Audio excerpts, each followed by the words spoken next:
আসসালামু আলাইকুম। এটিএন বাংলা সংবাদে সবাইকে স্বাগত জানাচ্ছি। আমি অর্পা হাসান। শুরুতেই সংবাদ শিরোনাম। কোটা বিরোধী আন্দোলন ঘিরে দেশ জুড়ে সহিংসতা, পুলিশ ও ছাত্রলীগের সাথে সংঘর্ষে ঢাকা, চট্টগ্রাম, রংপুরে 5 জন নিহত, বিভিন্ন স্থানে সড়ক ও রেলপথ অবরোধ। আন্দোলন ছেড়ে শিক্ষার্থীদের আলোচনায় বসার আহ্বান স্বরাষ্ট্রমন্ত্রীর। নিহতের ভুল তথ্য দিয়ে যুক্তরাষ্ট্র সরকারের বিবৃতির নিন্দা পররাষ্ট্র মন্ত্রণালয়ের। মুক্তিযোদ্ধারা যেই দলেরই হোক সর্বোচ্চ সম্মান দিতে হবে বললেন প্রধানমন্ত্রী। নারী, ক্ষুদ্র নৃগোষ্ঠী কেউই যেন পিছিয়ে না পড়ে, সেজন্য সচেষ্ট সরকার। শিক্ষার্থীদের ওপর ছাত্রলীগের হামলার ইতিহাসের জঘন্যতম ঘটনা, মন্তব্য মির্জা ফখরুলের। সরকারকে যৌক্তিক দাবি মেনে নেওয়ার আহ্বান জাপা নেতার। এবং গরু নিয়ে 15 কোটি টাকার জালিয়াতির অভিযোগ, সাদিক এগ্রোর মালিক, সাভার ডেইরি ফার্মের পরিচালক সহ 7 জনের বিরুদ্ধে দুদকের মামলা।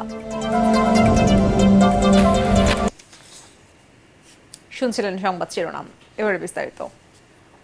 কোটা সংস্কারের আন্দোলন রূপ নিয়েছে রক্তাক্ত সহিংসতায়। দিনভর আন্দোলনকারী শিক্ষার্থীদের সাথে ছাত্রলীগ ও পুলিশের দফায় দফায় সংঘর্ষে রণক্ষেত্রে পরিণত হয়েছে বিভিন্ন এলাকা। ঢাকা, চট্টগ্রাম ও রংপুরে মারা গেছে 4 শিক্ষার্থী সহ 5 জন। আহত হয়েছে ছাত্রলীগ কর্মী সহ আন্দোলনরত কয়েকশো শিক্ষার্থী।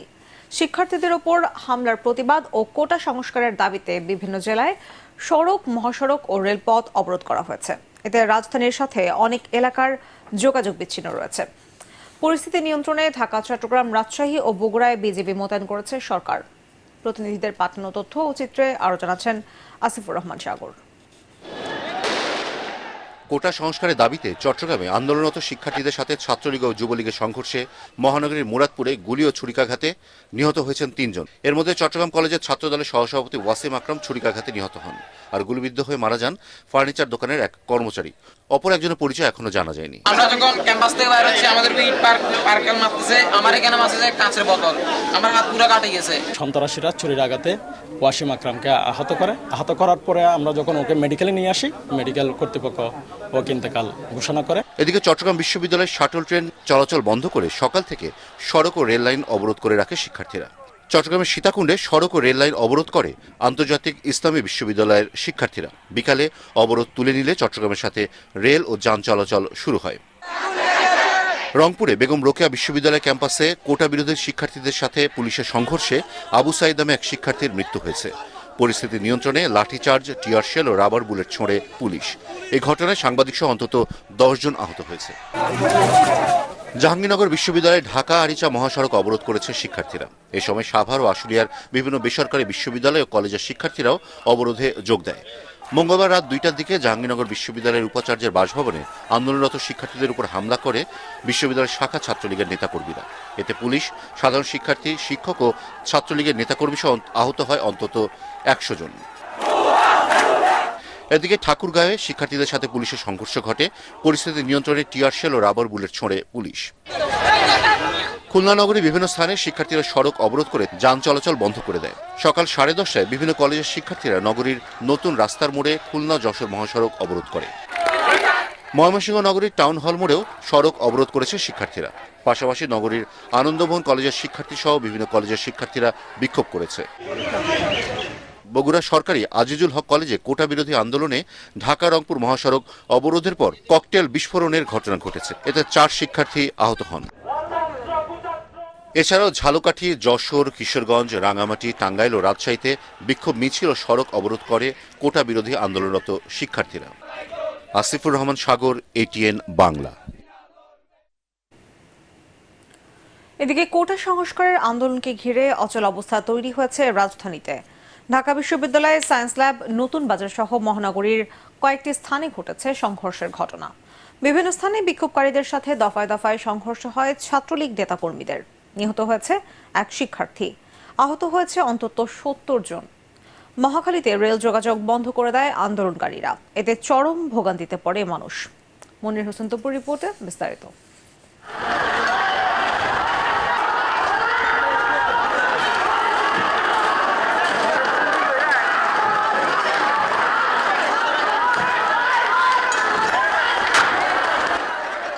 রাজধানীর সায়েন্স ল্যাব এলাকায় সকাল থেকে জড়ো হয় কোটা সংস্কার আন্দোলনকারীরা।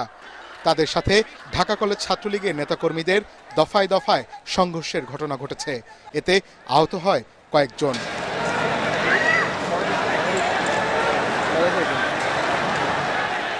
বিকেলে এখানে আরেক দফা বাধে সংঘর্ষ।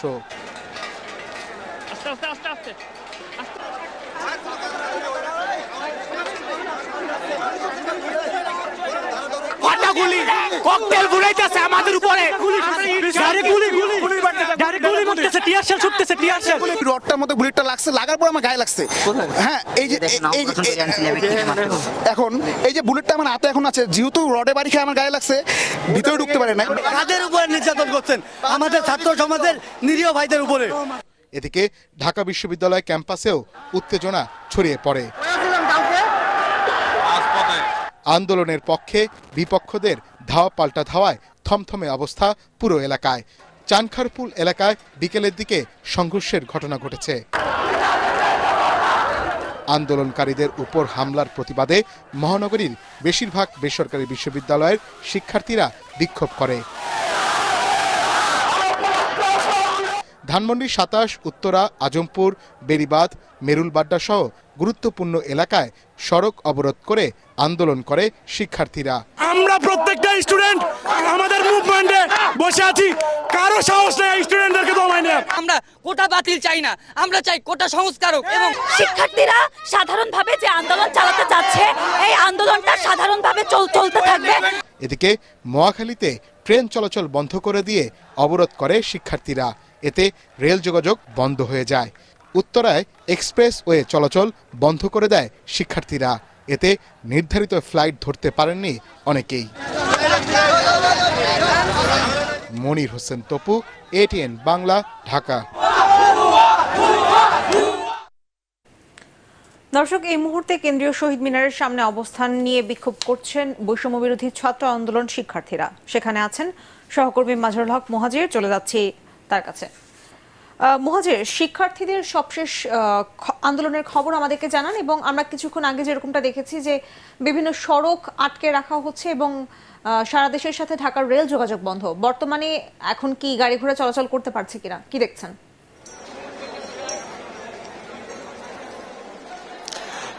জি আসলে আপনি জানেন যে সারাদিনই কিন্তু আসলে এই কোটা সংস্কার আন্দোলনকারী যারা রয়েছেন এবং ছাত্রলীগ, দুই পক্ষের যে আসলে সংঘর্ষের একটা ঘটনা আপনারা দেখেছেন, এতে কিন্তু আতঙ্কিত হয়ে স্বাভাবিকভাবেই জনমনে একটা আতঙ্ক বিরাজ করছে। এবং আপনি যেমনটা বলছিলেন, আমি কেন্দ্রীয় শহীদ মিনারে আছি, আমি কিন্তু কেন্দ্রীয় শহীদ মিনারেই ছিলাম এবং সেই কেন্দ্রীয় শহীদ মিনার থেকে এই কোটা সংস্কার আন্দোলনকারী যারা আছেন তারা একটা বিক্ষোভ মিছিল বের করে এই দোয়েল চত্বর পর্যন্ত এগোয়। তারা আবার সেই দোয়েল চত্বর থেকে এখন আবার শহীদ মিনারের অবস্থান নেয়। আমরা এখন ঠিক আছি হচ্ছে ডক্টর শহীদুল্লাহ হলের সামনে, যেখানে আসলে তারা কিছুক্ষণ আগে অবস্থান নিয়েছিলেন এবং অবস্থান নেওয়ার সময় তাদের উদ্দেশ্য করে ওই সাইড থেকে ছাত্রলীগের কিছু কর্মীরা আসলেও তাদের ধাওয়া খেয়ে কিন্তু আবার ছাত্রলীগ কর্মীরা সরে যায় এবং এই ধাওয়া পাল্টা ধাওয়াই কিন্তু আসলে আমরা দেখতে পাচ্ছি অনেকক্ষণ ধরে। এবং একই সাথে সারাদিন ব্যাপী যা ছিল ওই কোটা সংস্কার আন্দোলনকারীরা দুপুর 3টায় অবস্থান নেয় শহীদ মিনার প্রাঙ্গণে এবং অপরদিকে ছাত্রলীগের নেতাকর্মীরা কিন্তু তাদের বিক্ষোভ সমাবেশ করে রাজু ভাস্কর্য এলাকায়। তো সেদিক দিয়ে আসলে বলা যায় যে পুরো ঢাকা বিশ্ববিদ্যালয় এলাকায় একটা থমথমে পরিস্থিতি বিরাজ করছে এবং একই সাথে আশেপাশে যে স্বাভাবিকভাবেই যে যোগাযোগ ব্যবস্থা রয়েছে সেটা কিন্তু স্বাভাবিকভাবেই আসলে বিচ্ছিন্ন হয়ে গেছে। এই সবের কারণে মেট্রো রেলের প্রতি আমরা দেখেছি যে চাপ বেড়েছে, মেট্রো রেলে উঠার একটা আগ্রহ বেড়েছে মানুষের, অনেকেই দীর্ঘক্ষণ লাইনে দাঁড়িয়ে টিকিট কাটছেন। এবং এখন পর্যন্ত এখানে কিছুক্ষণ আগেই চাংখারপুলে আমরা শুনতে পেরেছি যে 3 জন গুলিবিদ্ধ হয়েছেন, এর মধ্যে 3 জন অথবা 2 জনকে ঢাকা মেডিকেল কলেজ হাসপাতালে নিয়ে আসা হয়। আমরা এখানে এসে যতটা শুনলাম যে এরকম হতাহত বিভিন্ন আসলে বলতে গেলে ঢাকা শহরে আজকে সারা দিন ব্যাপী এরকম দফায় দফায় সংঘর্ষ বলেন এরকম বিচ্ছিন্ন ঘটনা কিছু ঘটেছে। আমরা জানতে পেরেছি যে তাদের সবাইকেই অনেকেই আহত অবস্থায় ঢাকা মেডিকেল কলেজে আছেন। এই কোটা সংস্কার আন্দোলনের যিনি সমন্বয়ক আছেন নাহিদ ইসলাম, তিনি কিন্তু আসলে বারবার এই ছাত্রলীগের উদ্দেশ্যে কিন্তু এরকম বলছিল যে তাদেরকে তারা টোকাই বলে আখ্যায়িত করছেন, যে ক্যাম্পাসে কোনো টোকাই রাখা যাবে না, তারা এরকম ভাবে ক্যাম্পাসে বিরাজ করবে না, ক্যাম্পাসে যতক্ষণ পর্যন্ত টোকাই মুক্ত না করা হবে ততক্ষণ পর্যন্ত তারা আসলে এই ক্যাম্পাস ছাড়বেন না। এবং সরকারের প্রতিও তারা আসলে নির্দেশনা দেন যে সরকারকে অবিলম্বে দায়িত্বশীল আচরণ করার আসলে তারা একটা কথা বলেন। এবং একই সাথে ছাত্রলীগের পক্ষ থেকে কিন্তু বারবার এই কোটা সংস্কার আন্দোলনকারীদের পক্ষ থেকে একটা মেসেজ দেওয়া হচ্ছিল যে ছাত্রলীগ কখনোই কোনো আন্দোলনের সাথে ছিলেন না, এরকম ভাবে তারা দাবি করছেন। এই ছিল আমার কাছে এখন পর্যন্ত কোটা সংস্কার আন্দোলন এবং ছাত্রলীগের যে বিক্ষোভ সমাবেশ আছে তার সবশেষে এখন তারা অবস্থান করছে কোটা সংস্কার আন্দোলনকারীরা শহীদ মিনার প্রাঙ্গণে। আমরা এখন সেখানেই যাচ্ছি, পরবর্তী সংবাদে আমরা বাকিটা জানিয়ে দেব। মহাজির, ধন্যবাদ আপনাকে। দর্শক, শহীদ মিনার এলাকা থেকে আন্দোলনের সবশেষ খবরাখবর জানাচ্ছিলেন আমাদের সহকর্মী মহাজির। কোটা সংস্কার আন্দোলন সাধারণ শিক্ষার্থীদের বিভ্রান্ত করছে বলে মন্তব্য করেছেন ছাত্রলীগ সভাপতি সাদ্দাম হোসেন। ঢাকা বিশ্ববিদ্যালয়ের রাজু ভাস্কর্যের সামনে ছাত্রলীগের সমাবেশে তিনি বলেন, বৈষম্য বিরোধী ছাত্র আন্দোলন লাগাম ছাড়া কর্মকাণ্ড চালাচ্ছে। কথিত মেধাবী শিক্ষার্থীরা দেশীয় অস্ত্র নিয়ে নেতাকর্মীদের উপর হামলা করেছে বলেও অভিযোগ করেন ছাত্রলীগ সভাপতি।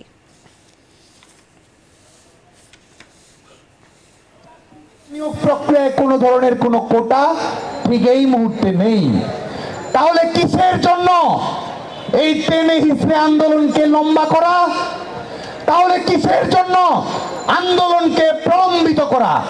শিক্ষার্থীরা যেটি চেয়েছে সেটি বাস্তবায়িত হয়েছে, তারপরও কিসের সব রঙ্গ তামাশা আজকে বাংলাদেশের রাজপথে মঞ্চস্থ করা হচ্ছে? দর্শক, এই মুহূর্তে রাজু ভাস্কর্যের সামনে অবস্থান নিয়েছে ছাত্রলীগ। সেখানে আছেন সহকর্মী ইয়াসিন রানা। সবশেষ খবরাখবর জানবো তার কাছ থেকে। রানা, ছাত্রলীগের কর্মসূচি সহ ওই এলাকার পরিস্থিতি এখন কেমন আমাদেরকে জানাবেন।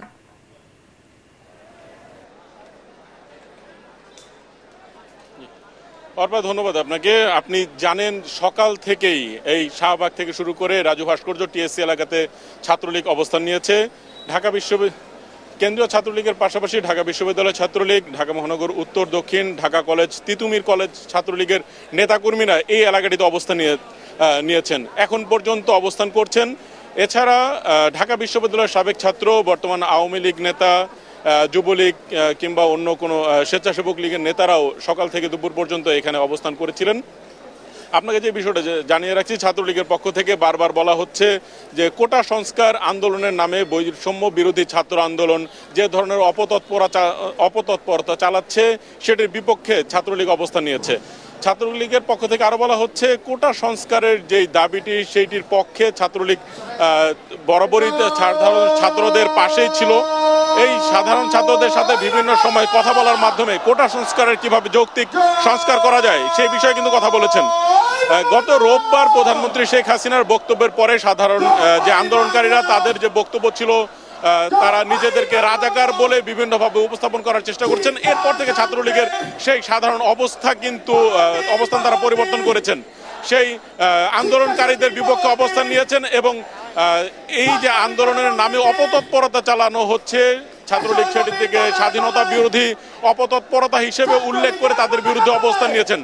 ছাত্রলীগের সভাপতি সাদ্দাম হোসেন ঘোষণা করেছেন যে কোনো মূল্যে ঢাকা বিশ্ববিদ্যালয় এলাকায় কোনো ধরনের অপতৎপরতা তারা চালাতে দেবে না। এটির জন্য তাদের যে কোনো ধরনের যে প্রস্তুতি, লড়াই সংগ্রাম করার প্রয়োজন তারা করবেন। অর্পা, আপনাকে আরেকটি বিষয় জানিয়ে রাখছি, টিএসসি থেকে শুরু করে কেন্দ্রীয় শহীদ মিনার, যেখানে বৈষম্য বিরোধী ছাত্র আন্দোলনের নেতাকর্মীরা অবস্থান নিয়েছেন, এখানের দূরত্ব কিন্তু খুব একটা বেশি নয়। এই দূরত্ব কম থাকার কারণে এখানে সাধারণ শিক্ষার্থীদের মাঝে এবং ছাত্রলীগ নেতাকর্মীদের মাঝে সংঘর্ষ হতে পারে এমন এক ধরনের সংখ্যা কিন্তু রয়েছে, যার কারণে এখানে ছাত্রলীগের যারা ধন্যবাদ। চট্টগ্রামের মুরাদনগরে আন্দোলনরত শিক্ষার্থী ও ছাত্রলীগের সংঘর্ষে আহত হয়েছে অর্ধশতাধিক। তাদের চট্টগ্রাম মেডিকেলে চিকিৎসা চলছে। সেখানকার খবর জানাচ্ছেন চট্টগ্রাম প্রতিনিধি আবুল হাসনাত। এ পর্যন্ত 3 জন মারা গেছেন, তাদের স্বজনরা এখানে ভিড় করেছেন যারা নিহত হয়েছেন। তাদের আহাজারিতে মেডিকেল কলেজের পরিবেশ আসলে এখন অন্যরকম এক অবস্থা। আমরা কয়েকজনের সাথে কথা বলেছি যে একজন যিনি কাঠ মিস্ত্রি, তার স্ত্রীর সাথে আমরা কথা বলেছিলাম। তিনি আমাদেরকে জানেন তার 2 সন্তান, একজন ছেলে একজন মেয়ে। তিনি এখন কি করবেন, তিনি প্রশ্ন রেখেছেন কি এই অবস্থার কখন অবসান হবে। এখানে আমরা আরও বিভিন্ন জনকে দেখেছি। যে আরেকজন যিনি মারা গেছেন তিনি হচ্ছেন কোটা আন্দোলনের সমর্থক এবং চট্টগ্রাম কলেজ ছাত্র দলের আহ্বায়ক, সেটা তো আমরা সংবাদেই বলেছি। তার স্বজনরাও এখানে এসেছেন, তার স্বজনরাও এখানে এসেছেন, তার বন্ধুবান্ধবরা এসেছেন। তাদের আহাজারিতে কলেজের পরিবেশ, চট্টগ্রাম মেডিকেল কলেজের জরুরি বিভাগের পরিবেশটা অন্যরকম আসলে ভারী হয়ে উঠেছে। আমরা ক্ষণে ক্ষণে দেখছি যে আহতরা বিভিন্নভাবে আসতেছেন, 2 পক্ষের আহতরা এখানে আছেন। তাদের বিভিন্নভাবে বিভিন্নজন আঘাত পেয়েছেন। বিভিন্ন স্থানে এখনও সংঘর্ষ চলছে, বিভিন্ন জায়গায় এখনও পুলিশ মোতায়েন আছে, আন্দোলনকারীরাও আছে, যারা আন্দোলনের ছাত্রলীগ কর্মী তারাও আছেন বিভিন্ন জায়গায়। আসলে পরিবেশটা এরকমই এখানে। দিনভর আন্দোলনে রাজধানীতে সংঘর্ষে আহতদের চিকিৎসা চলছে ঢাকা মেডিকেল কলেজ হাসপাতালে। সেখানে আছেন সহকর্মী ফজলে রাব্বি। এখন আমরা চলে যাচ্ছি সেখানে। রাব্বি, আহতদের অবস্থা কেমন দেখছেন এবং সেখানে আর কোনো হতাহতের খবর নতুন করে পাওয়া যাচ্ছে কিনা আমাদেরকে জানাবেন। ধন্যবাদ অর্পা। এই কিছুক্ষণ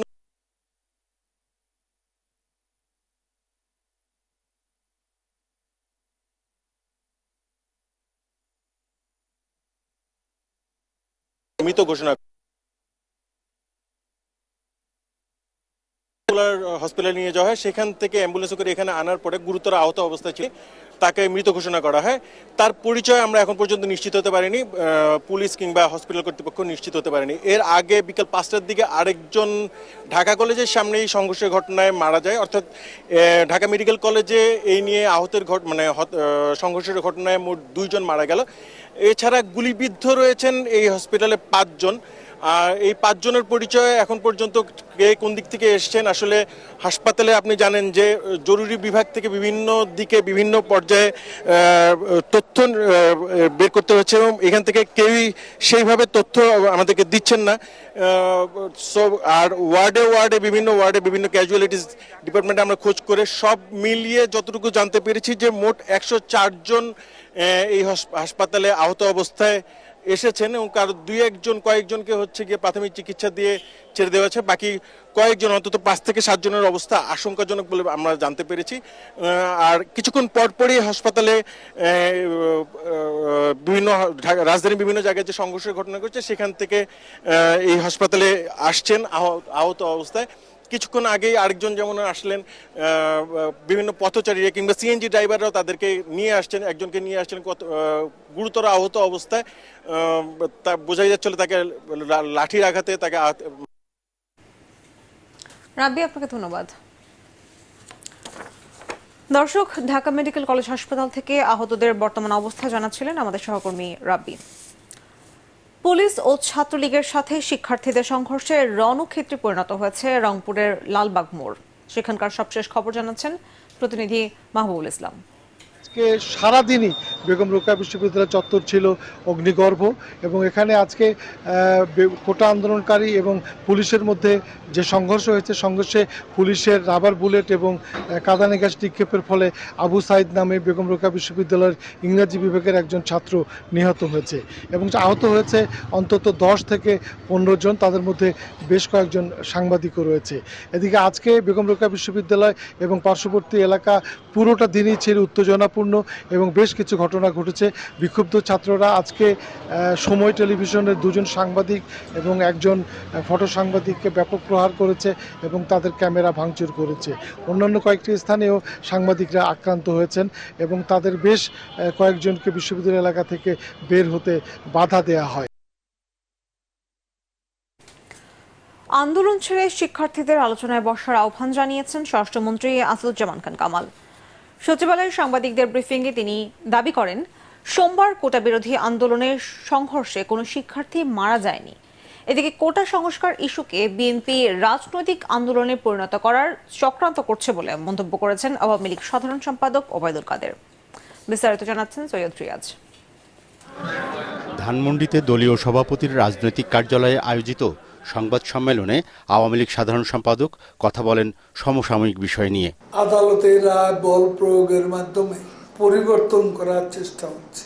শিক্ষার্থীদের কোটা সংস্কার আন্দোলনের পেছনে একটি মতলবী মহল আছে জানিয়ে ওবায়দুল কাদের বলেন, অতীতেও তারা নিরাপদ সড়ক আন্দোলনের উপর ভর করেছিল। এই আন্দোলনকারীদের একটা অংশ রাজাকারের পক্ষ অবলম্বন করছে, এটা দিবালোকের মতো পরিষ্কার। এর পৃষ্ঠপোষক হচ্ছে বিএনপি জামাত এবং এর পেছনে আছে তারেক রহমান। এই আন্দোলন হচ্ছে কোটা বিরোধিতার নামে সরকার বিরোধী আন্দোলন। বিএনপি জামাতের ক্যাডাররা জোর করে শিক্ষার্থীদের আন্দোলনে নামতে চাপ দিচ্ছে জানিয়ে আওয়ামী লীগের এই নেতা বলেন, ছাত্রলীগের বিভিন্ন নেতার ছবি ব্যবহার করে সামাজিক যোগাযোগ মাধ্যমে তারা অপপ্রচার চালাচ্ছে। এই আন্দোলনের মধ্য দিয়ে যারা ক্ষমতার মঞ্চে পরিবর্তনের দিবা স্বপ্ন দেখছেন, তাদের এই স্বপ্ন অচিরেই কর্পূরের মতো উবে যাবে।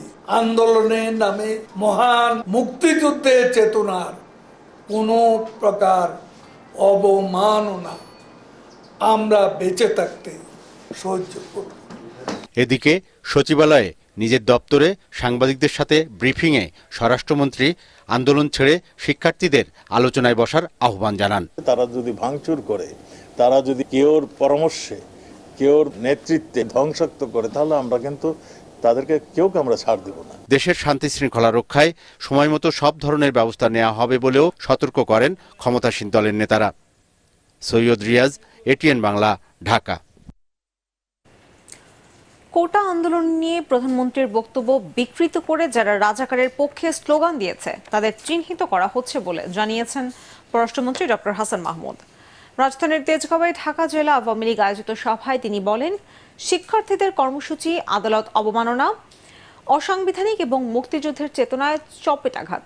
এদিকে আন্দোলন নিয়ে দুজন নিহতের ভুল তথ্য দিয়ে যুক্তরাষ্ট্রের পররাষ্ট্র দপ্তরের বিবৃতির নিন্দা জানিয়েছে সরকার। ইমদাদুল্লাহ বাবুর রিপোর্টে বিস্তারিত। সরকারি চাকরিতে কোটা বাতিলের দাবিতে শিক্ষার্থীদের শান্তিপূর্ণ কর্মসূচি ধীরে ধীরে সহিংস হয়ে উঠছে। কোটা বিরোধী শিক্ষার্থীদের সাথে ছাত্রলীগ কর্মীদের সংঘর্ষে সোমবার আহত হয়েছেন বেশ কয়েকজন। ওই ঘটনায় যুক্তরাষ্ট্রের পররাষ্ট্র দপ্তরের মুখপাত্র ম্যাথিউ মিলার জানান, নিহতের ঘটনায় উদ্বিগ্ন Washington. And attacked and injured hundreds. The freedom of expression and peaceful assembly are essential building blocks of any thriving democracy, and we condemn any violence against peaceful protest. যুক্তরাষ্ট্রের এমন বক্তব্যের মঙ্গলবার তীব্র বিরোধিতা করেছে সরকার। Use of unverified information to make such baseless claims can fuel violence and undermine Bangladesh government's efforts to maintain a peaceful environment to allow non-violent protest or movement. এদিকে ঢাকা জেলা আওয়ামী লীগ আয়োজিত শেখ হাসিনার কারাবন্দী দিবস উপলক্ষে এক সভায় পররাষ্ট্রমন্ত্রী ডক্টর হাসান মাহমুদ বিক্ষুব্ধ শিক্ষার্থীদের সংযত হওয়ার আহ্বান জানিয়েছেন। জননেত্রী শেখ হাসিনা তিনি যে বক্তব্য দিয়েছেন সেটিকে বিকৃতভাবে উপস্থাপন করা হচ্ছে। এই যে স্লোগান মিছিল, সুপ্রিম কোর্টের প্রতি বৃদ্ধাঙ্গুলি প্রদর্শন, সংবিধানের প্রতি বৃদ্ধাঙ্গুলি প্রদর্শন, মুক্তিযুদ্ধের চেতনার বেদিমূলে আঘাত হানা, চপেটাঘাত করা, যারা রাজাকারের পক্ষে স্লোগানে নেতৃত্ব দিয়েছিল তাদেরকে চিহ্নিত করা হচ্ছে। দেশ বিরোধী শক্তি যখন দেশকে নিয়ে ষড়যন্ত্রে লিপ্ত, তরুণদেরকে বিভ্রান্ত করার চেষ্টা করছে, তাদের বিরুদ্ধে রাজপথে থাকতে হবে, দেশ পাহারা দিতে হবে। দেশে বিশৃঙ্খলা সৃষ্টি করবে আওয়ামী লীগের নেতাকর্মীরা বরদাস্ত করবে না। তিনি আরো জানান, সুপ্রিম কোর্টে কোটা সংক্রান্ত রিট নিষ্পত্তি না হওয়া পর্যন্ত সরকারের এ বিষয়ে কিছুই করার নেই। ইমদাদুল্লাহ বাবু, এটিএন বাংলা, ঢাকা। প্রধানমন্ত্রী শেখ হাসিনা বলেছেন, মুক্তিযোদ্ধারা যে দলেরই হোক, যুগ যুগ ধরে তাদের সর্বোচ্চ সম্মান দিতে হবে। প্রধানমন্ত্রী ফেলোশিপ অ্যাওয়ার্ড প্রদান অনুষ্ঠানে তিনি বলেন, নারী, ক্ষুদ্র নৃগোষ্ঠী থেকে শুরু করে কেউই যেন পিছিয়ে না থাকে, সেজন্য সরকার সবসময় সচেষ্ট। বিস্তারিত আপেল মাহমুদের রিপোর্টে। বিদেশি বিভিন্ন স্বনামধন্য বিশ্ববিদ্যালয় থেকে মেধাবীদের উচ্চতর জ্ঞান অর্জনে 2018 সাল থেকে চালু করা হয়েছে প্রধানমন্ত্রী ফেলোশিপ। এ পর্যন্ত 308 জন স্নাতকোত্তর ও 116 জন পিএইচডি ফেলো এ বৃত্তি অর্জন করেন। রাজধানীর প্রধানমন্ত্রী কার্যালয়ে এবছর ৪৮ জন বিসিএস ক্যাডার এবং বিভিন্ন বিশ্ববিদ্যালয় ও স্কুলের শিক্ষক শিক্ষার্থীকে ফেলোশিপ অ্যাওয়ার্ড তুলে দেন প্রধানমন্ত্রী শেখ হাসিনা। প্রধানমন্ত্রী বলেন, ফেলোশিপের পুরো টাকা জনগণের। বিদেশ থেকে ডিগ্রি নিয়ে দেশে ফিরে মানুষের কল্যাণে কাজ করতে হবে। আমি এই ফেলোশিপটাকেও একটা ট্রাস্ট ফান্ড করে আইন করে দিয়ে যাব, যেন ভবিষ্যতে কেউ আর এটা বন্ধ করতে না পারে। আমাদের দেশের ছেলেমেয়েরা সব থেকে বেশি মেধাবী। অনেক দেশ আছে যদি 2 আর 2 4 বলতে গেলে তাদের অনেক কিছু দিয়ে গুনতে হয়, আমাদের দেশের ছেলেমেয়েদের গুনতে হয় না। কাজেই সেদিক থেকে আমি বলবো আমাদের ছেলেমেয়ে অনেক মেধাবী, তাদের খালি সুযোগটা করে দেওয়া, আর সেটাই আমাদের কর্তব্য। শিল্প বিপ্লব প্রতি একটা সময় পর পর আসে। এখন নতুন যেটা আছে চতুর্থ শিল্প বিপ্লব, তার উপযুক্ত আমার নাগরিক গড়ে তুলতে হবে, দক্ষ জনশক্তি গড়ে তুলতে হবে। সেই ব্যবস্থাটার জন্য আমরা প্রস্তুতি নিয়েছি। বীর মুক্তিযোদ্ধাদের সম্মান সবার আগে বিবেচ্য বলেও জানান তিনি। কাজে তাদের সবসময় সর্বোচ্চ সম্মান দিতে হবে। আমি জানি এর মধ্যে অনেকেই হয়তো আমাদের দলের সমর্থনে অন্য জায়গায় চলে গেছেন, বা অনেকের অনেক কিছু থাকতে পারে, যে যেখানেই যাক সেটা আমার কাছে বিবেচ্য না। আমার কাছে বিবেচ্য যে তারা তাদের সর্বস্ব ত্যাগ করে, নিজের জীবন দিয়ে, রক্ত দিয়ে এবং অনেকেই পঙ্গুত্ব বরণ করে এই দেশকে স্বাধীন করে বিজয় এনে দিয়েছে, শত্রুকে পরাজিত করে বিজয় এনে দিয়েছে। কাজে সেই ক্ষেত্রে আমি মনে করি তাদের সম্মানটা সর্বোচ্চ থাকবে। এ সময় প্রযুক্তি শিক্ষা ও গবেষণার উপর জোর দিতে ফেলোদের প্রতি আহ্বান জানান প্রধানমন্ত্রী। আপেল মাহমুদ, এটিএন বাংলা, ঢাকা। কোটা সংস্কারের দাবিতে আন্দোলনরত শিক্ষার্থীদের উপর ছাত্রলীগের হামলা দেশের ইতিহাসে জঘন্যতম ঘটনা বলে মন্তব্য করেছেন বিএনপি মহাসচিব মির্জা ফখরুল ইসলাম আলমগীর। জাতীয় প্রেসক্লাবে এক আলোচনা সভায় তিনি অভিযোগ করেন, শিক্ষার্থীদের ন্যায্য আন্দোলন দমন করতে ক্ষমতাসীনরা দলীয় সন্ত্রাসী এবং প্রশাসনকে লেলিয়ে দিচ্ছে। মনিরুল হাসানের রিপোর্টে বিস্তারিত। কোটা সংস্কারের দাবিতে ঢাকা বিশ্ববিদ্যালয় সহ বিভিন্ন শিক্ষা প্রতিষ্ঠানে আন্দোলনরত শিক্ষার্থীদের উপর হামলার প্রতিবাদে নয়াপল্টনে বিক্ষোভ মিছিল করে জাতীয়তাবাদী ছাত্রদল। পরে সংবাদ সম্মেলনে ছাত্রদল নেতারা বলেন, সরকারের নির্দেশেই শিক্ষার্থীদের উপর বর্বর হামলা চালিয়েছে ছাত্রলীগ। জাতীয়তাবাদী ছাত্রদল আন্দোলনরত সাধারণ শিক্ষার্থীদের সাথে সংহতি প্রকাশ করে আজ থেকে কোটা প্রথা বাতিলের এই দাবিতে সব সময় মাঠে থেকে লড়াই করার প্রতিশ্রুতি দিচ্ছে। এদিকে জাতীয় প্রেস ক্লাবে ভাসানী অনুসারী পরিষদের আলোচনা সভায় বিএনপি মহাসচিব বলেন, সাধারণ শিক্ষার্থীদের উপর ছাত্রলীগের নারকীয় হামলার ঘটনা পুরো দেশের মানুষকে ক্ষুব্ধ করেছে। এটা বাংলাদেশের রাজনীতির ইতিহাসে একটা জঘন্যতম ঘটনা। আমরা আগে কখনো দেখিনি হাসপাতালের মধ্যে গিয়ে ছাত্রদেরকে আক্রমণ করবে। পাকিস্তান হানাদার বাহিনীর কথা নাকি ছেলেরা ভুলে গেছে। পাকিস্তান সেনাবাহিনীর যে আক্রমণ ছিল তার চেয়ে আপনারা কোন অংশে কম করেছেন? সাধারণ ছাত্রদের যে ন্যায়সঙ্গত দাবি, যে যৌক্তিক দাবি, সেই দাবির আন্দোলনকে নস্যাৎ করে দেওয়ার জন্য আজকে আপনারা তাদের উপরে অস্ত্র শস্ত্র হাতে নিয়ে আপনাদের সেই লেলিয়ে দেওয়া বাহিনীকে আপনারা লেলিয়ে দিয়েছেন। মির্জা ফখরুল বলেন, আওয়ামী লীগের স্বৈর শাসন, দুর্নীতি, অনাচার রুখতে না পারলে দেশের অস্তিত্ব বিপন্ন হয়ে পড়বে। প্রধানমন্ত্রীর সহকারী তার কাছেই 400 কোটি টাকা তিনি নিজেই বলেছেন সম্পদ নাকি পাওয়া গেছে। এতদিন যে কাজ করলো প্রায় 15-16 বছর ধরে, তিনি এতদিন তো কিছু জানতে পারলেন না। এই দেশের মানুষ এরা জেগে উঠছে, জনগণ তাদের অধিকার আদায় করে নেবে। আর সময় দেওয়া যাবে না, আর সকলকেই উঠে দাঁড়াতে হবে, রুখে দাঁড়াতে হবে। সাবেক মন্ত্রী মশিউর রহমান জাদু মিয়ার জন্ম শতবার্ষিকীর আলোচনা সভায় গণতন্ত্র মঞ্চ ও সমমনা জোট নেতারা সরকার পতন আন্দোলনে নতুন কর্মসূচি নিয়ে মাঠে নামার তাগিদ দেন। আন্দোলন একটা ভিন্ন পর্যায়ে এসে গেছে। মইনুল হাসান, এটিএন বাংলা, ঢাকা। বিলুপ্ত করে 25শে মার্চ কাল রাতের মতো আন্দোলনরত শিক্ষার্থীদের উপর ছাত্রলীগ হামলা করেছে বলে মন্তব্য করেছেন জাতীয় পার্টির একাংশের নির্বাহী চেয়ারম্যান কাজী ফিরোজ রশিদ। কোটা সংস্কারে শিক্ষার্থীদের যৌক্তিক দাবি মেনে নিতে প্রধানমন্ত্রীর প্রতি আহ্বান জানান তিনি। দলের প্রতিষ্ঠাতা চেয়ারম্যান সাবেক রাষ্ট্রপতি হোসাইন মোহাম্মদ এরশাদের ৫ম মৃত্যুবার্ষিকী উপলক্ষে জাতীয় পার্টি ঢাকা উত্তর আয়োজিত আলোচনা সভায় ফিরোজ রশিদ এসব কথা বলেন। শিক্ষার্থীদের ন্যায্য দাবি না মানলে দেশ অন্ধকারের দিকে যাবে বলেও মন্তব্য করেন এই জাপা নেতা। 25শে মার্চ যেভাবে পাকিস্তানি হানাদার বাহিনী আমাদের মধ্যে ঝাঁপিয়ে পড়েছিল। গত রাতভর ছাত্রলীগের নামধারী বহিরাগত গুন্ডারা এসে গোটা বিশ্ববিদ্যালয় তছনছ করে দিয়েছে। 400 ছাত্র ছাত্রী আহত।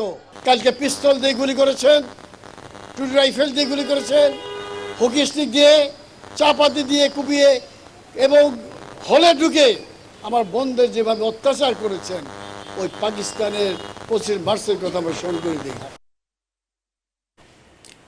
জবাই করা গরু প্রদর্শনী করেছে সাদিক এগ্রো। খটকা লাগলেও এমন জালিয়াতির আশ্রয় নিয়েছে সাদিক এগ্রো। হাতিয়ে নিয়েছে 15 কোটি টাকা। এতে সহযোগিতা করেছে সাভারের গোপ প্রজনন কেন্দ্রের কর্মকর্তারা।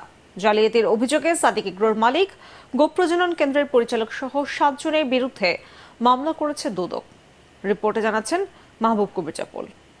আপনার অনুভূতি কিরকম বলেন? লাখ টাকার ছাগল খেলো কোটি টাকার সাদিক এগ্রোকে। ছাগল কাণ্ডের তদন্তে বেরিয়ে আসতে শুরু করেছে প্রতিষ্ঠানটির অভিনব জালিয়াতির তথ্য। প্রদর্শনীতে ব্রাহ্মা জাতের যে গরুগুলো দেখা যাচ্ছে, কাগজে কলমে এগুলো জবাই দেখানো হয়েছে।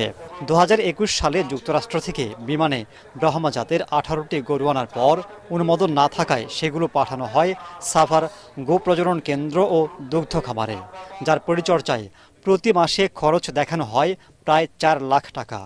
পরে মাংস বিক্রির শর্তে গরুগুলো নিলামে সাদিক এগ্রোর কাছেই বিক্রি করে কর্তৃপক্ষ, কিন্তু সেগুলো জবাই না করে 15 কোটি টাকা হাতিয়ে নেয় সাদিক এগ্রো। এমন জালিয়াতির অভিযোগে 7 জনের বিরুদ্ধে মামলা করল দুদক। আসামিরা হলেন সাদিক এগ্রোর মালিক ইমরান ও জেনেদ, সাভার গো প্রজনন কেন্দ্রের পরিচালক মনিরুল ও খালেদুজ্জামান এবং 3 কর্মকর্তা সাইফুল, ফিরোজ ও সালাউদ্দিন। মোহাম্মদ ইমরান হোসেন স্বত্বাধিকারী সাদিক, তহিদুল আলম জেনিদ স্বত্বাধিকারী সাদিক এগ্রো পরস্পর যোগসাজশে অপরাধজনক বিশ্বাসভঙ্গের মাধ্যমে দেশীয় দুগ্ধ ও গোশিল্পের জন্য ক্ষতিকর এবং প্রজনন অনুপযোগী আমদানি নিষিদ্ধ গবাদি পশু অবৈধ প্রক্রিয়ায় কর্তৃপক্ষের ভুয়া অনুমোদন পত্র সৃজনপূর্বক আমদানি করে এবং সকল বিধিবিধান লঙ্ঘনপূর্বক নিলাম কমিটির মাধ্যমে নিলাম না করে কালিঙ্কৃত ব্রাহ্মা জাতের 15টি গরু, যার কম বেশি মূল্য 15 কোটি টাকা, রেকর্ডপত্রে জবাই দেখে বাস্তবে জবাই না করে আত্মসাৎ করেছেন। সাদিক এগ্রোর প্রতারণার সাথে আরও কেউ জড়িত কিনা তারও তদন্ত করছে দুদক। পেছনে যারা আছে তাদেরকে আপনারা আসলে খুঁজে বের করবেন কিনা? এটি আপনারা জানেন যে প্রথমে মামলা দায়ের করা হয়েছে। মামলার আমার তদন্তকারী কর্মকর্তা তদন্তের পর্যায়ে এটা আসবে।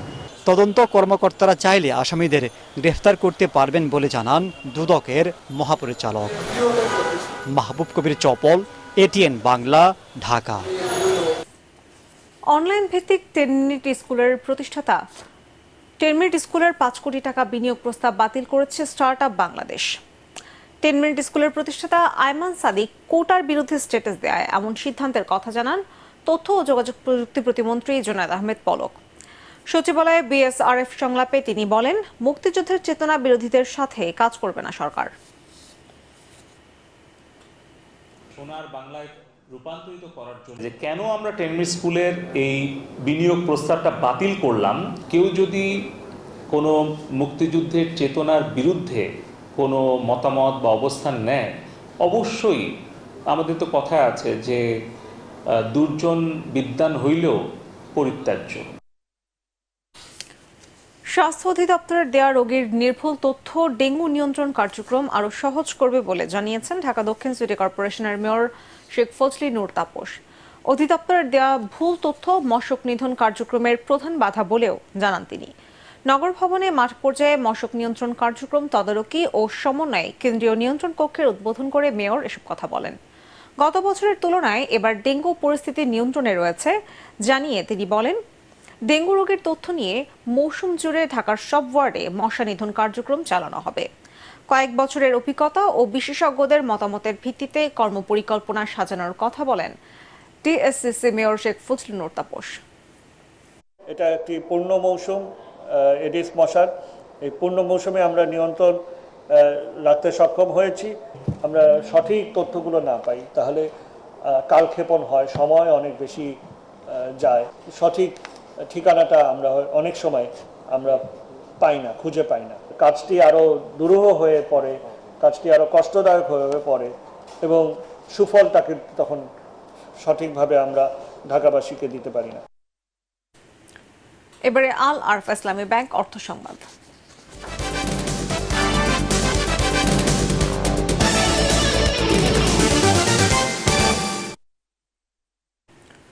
বাংলাদেশ থেকে দক্ষ জনবল নিতে আগ্রহী জাপান, এই তথ্য জানিয়েছেন প্রবাসী কল্যাণ ও বৈদেশিক কর্মসংস্থান প্রতিমন্ত্রী শফিকুর রহমান চৌধুরী। নির্মাণ খাত ও কৃষির পাশাপাশি পেশাদার মানুষের জন্য রেমিটেন্স অর্জনের নতুন ক্ষেত্র তৈরি হতে যাচ্ছে বলেও জানান তিনি। বিকেলে প্রবাসী কল্যাণ ও বৈদেশিক কর্মসংস্থান মন্ত্রণালয়ের ঢাকায় নিযুক্ত জাপানের রাষ্ট্রদূতের সঙ্গে বৈঠক শেষে প্রতিমন্ত্রী এসব কথা জানান। তিনি বলেন, জাপানের চাহিদা অনুযায়ী দক্ষ জনবল পাঠাতে প্রশিক্ষণ কার্যক্রম হাতে নেওয়া হয়েছে। জাপানিজ অ্যাম্বাসেডার উনি এসেছেন, উনি তারাও চাইতেছেন স্কিল ওয়ার্কার, প্রফেশনাল ওয়ার্কার নিতে চান আমাদের দেশ থেকে। আমরাও বলেছি যে আমাদের এখানে এগুলার ব্যবস্থা আছে, 110টি ট্রেনিং সেন্টার আছে, এগুলার কাজ চলতেছে। সদ্য সমাপ্ত আইসিসি বিশ্বকাপ নিয়ে অনলাইন ক্রিকেট কুইজ প্রতিযোগিতায় সেরা 10 বিজয়ীর মাঝে পুরস্কার বিতরণ করা হয়েছে। এ সময় মাইটি ক্যাপ্টেন কুইজ বিজয়ীদের হাতে স্মার্টফোন ও শান্তর স্বাক্ষরিত ব্যাট তুলে দেন বাংলাদেশ দলের অধিনায়ক নাজমুল হোসেন শান্ত। সকালে ইস্পাহানের মাইটি চিপস আয়োজিত অনুষ্ঠানে জানানো হয়, প্রথম সিজনের এই প্রতিযোগিতায় সারা দেশ থেকে প্রায় 5 লাখ প্রতিযোগী অংশ নেয়। গত 2রা জুন থেকে 29 জুন প্রতিযোগিতা চলাকালে 10 জনের মধ্যে প্রথম, দ্বিতীয় ও তৃতীয় স্থান অর্জনকারীরা পেল এই পুরস্কার। অনুষ্ঠানে প্রধান অতিথি ছিলেন mighty chips brand ambassador Najmul Hossain Shanto, Emad Ispahani foods লিমিটেডের পরিচালক ওমর হান্নান সহ অনেকে। এবারে জানাবো আন্তর্জাতিক সংবাদ।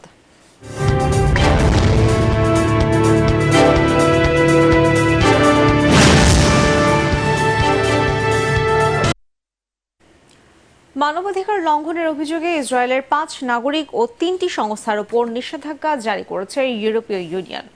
পশ্চিম তীর ও পূর্ব জেরুজালেম অঞ্চলের ফিলিস্তিনিদের নিপীড়নের অভিযোগে এই নিষেধাজ্ঞা দেওয়া হয়েছে।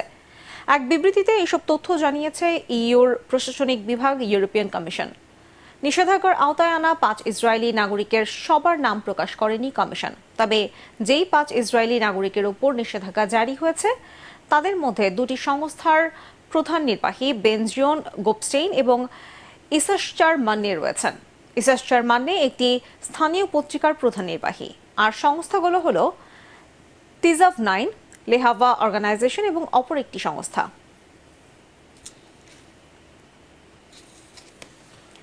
দক্ষিণ চীনের একটি সামরিক বন্দরে যৌথ নৌমহড়া শুরু করেছে চীন ও রাশিয়া। দেশটির প্রতিরক্ষা মন্ত্রণালয় জানিয়েছে, রোববার থেকে যৌথ সমুদ্র 2024 নামের এই মহড়া গুয়াংডং প্রদেশের জাংজিয়াং শহরের কাছে শুরু হয়েছে। আরও 2 দিন চলবে মহড়াটি। চীনা প্রতিরক্ষা মন্ত্রণালয়ের বিবৃতি অনুসারে চীন ও রাশিয়ার সেনারা সম্প্রতি পশ্চিম ও উত্তর প্রশান্ত মহাসাগরে টহল দিয়েছে এবং আন্তর্জাতিক এই মহড়ার সঙ্গে আঞ্চলিক পরিস্থিতির কোনো সম্পর্ক নেই। এছাড়া কোনো তৃতীয় পক্ষকে লক্ষ্য করেও এই মহড়া চালানো হচ্ছে না। চীনা রাষ্ট্রীয় সম্প্রচার মাধ্যম সিসিটিভি জানিয়েছে, যৌথ মহড়ায় ক্ষেপণাস্ত্র বিরোধী মহড়া, সমুদ্র হামলা এবং বিমান প্রতিরক্ষা অন্তর্ভুক্ত থাকবে। প্রতিবন্ধী ব্যক্তিদের সম অধিকার প্রতিষ্ঠা ও জীবনযাত্রার মান উন্নয়নে সরকার অগ্রাধিকার ভিত্তিতে কাজ করছে বলে জানিয়েছেন স্বাস্থ্যমন্ত্রী ডাক্তার সামন্তলাল সেন। দক্ষিণ পূর্ব এশিয়ার পুনর্বাসন ব্যবস্থাকে গতিশীল করতে 3 দিনব্যাপী আঞ্চলিক বৈঠকে তিনি এসব কথা বলেন। রাজধানীর একটি হোটেলে ওয়ার্ল্ড হেলথ অর্গানাইজেশন আয়োজিত বৈঠকের উদ্বোধনী অনুষ্ঠানে সমাজ কল্যাণ মন্ত্রী ডাক্তার দীপুমণি বলেন, প্রাতিষ্ঠানিক ও কারিগরি শিক্ষার মাধ্যমে সামাজিক সচেতনতা গড়ে তোলার পাশাপাশি পুনর্বাসনের সুযোগ বাড়াতে নানামুখী উদ্যোগ নিয়েছে সরকার। এবারে পার্টেক্স খেলার খবর।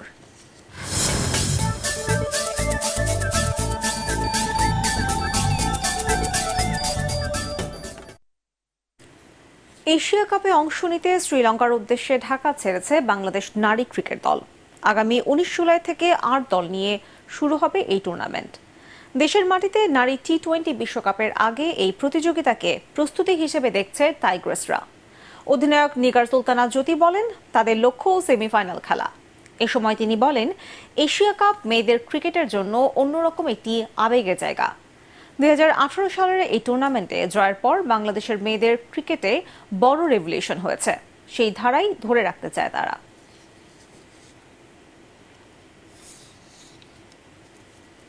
অন্তত 3 সপ্তাহের জন্য খেলার বাইরে চলে গেলেন আর্জেন্টাইন অধিনায়ক লিওনেল মেসি। কোপা আমেরিকার ফাইনালে 64 মিনিটে গোড়ালিতে ইনজুরি নিয়ে মাঠ ছাড়তে বাধ্য হন তিনি। চিকিৎসকরা বলছেন এ ধরনের ইনজুরি থেকে সেরে উঠতে 20 থেকে 21 দিন সময় লাগে। তবে গোড়ালির লিগামেন্ট ক্ষতিগ্রস্ত হলে ফেরার সময় আরও দীর্ঘায়িত হবে। ফলে জুলাইয়ে ইন্টার মায়ামির হয়ে শিকাগোর বিপক্ষে খেলা হচ্ছে না 8 বারের ব্যালন ডিওর। এছাড়া আগস্টের শেষ দিকে সিনসিনাটির বিপক্ষেও তার খেলা নিয়ে শঙ্কা দেখা দিয়েছে।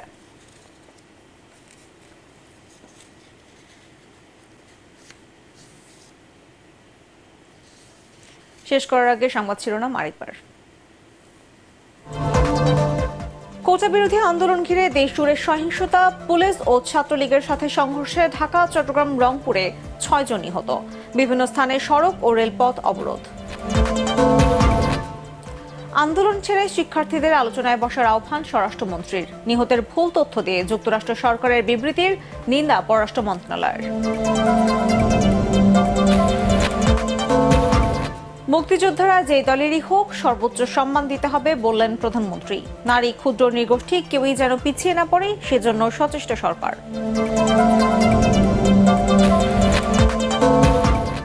শিক্ষার্থীদের ওপর ছাত্রলীগের হামলার ইতিহাসের জঘন্যতম ঘটনা মন্তব্য মির্জা ফখরুলের। সরকারকে যৌক্তিক দাবি মেনে নেওয়ার আহ্বান জাপা নেতার।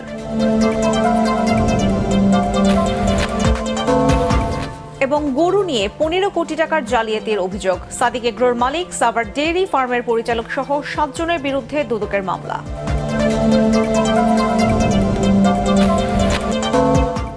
পরবর্তী সংবাদ দেখার আমন্ত্রণ জানিয়ে এখনকার মতো শেষ করছি।